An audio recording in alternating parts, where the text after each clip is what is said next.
Yan po. Magandang umaga po, Jetmatic para sa bahay ni Dara Check.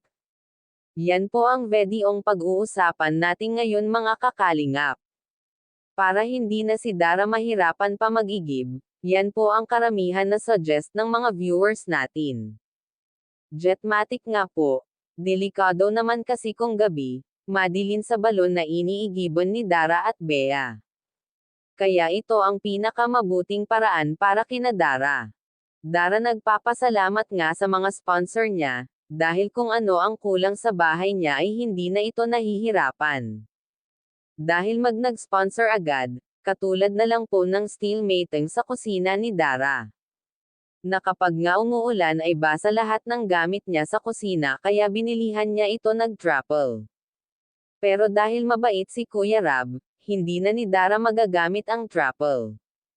Dahil papataasan na ni Kuya Rab ang pader ng kusina ni Dara. Grabe mga kakalingap, napakaswerte nga naman ng ating Chinita.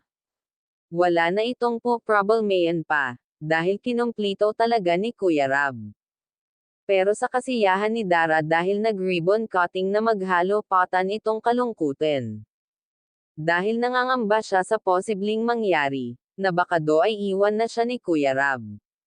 Sa totoo po kasi napamahal na si Dara sa Team Kalingap, at sa K-Ang Girls, Dara nagpapasalamat sa nag-sponsor nitong Jetmatic, at sa lahat na sumusuporta sa kanya at sa nagbibigay tulong sa kanilang magkapatid. Sabi pa nga niya sana daw kahit natapos na ang ribbon cutting nagbahay niya ay sana patuloy pa rin ang suporta nyo, at wag kayo magsawang manood ng mga upload ni Kuya Rab, at wag nga po pala natin kalilimutan suportahan ang ama ng ating kalingapre na si Val Santos Matubang.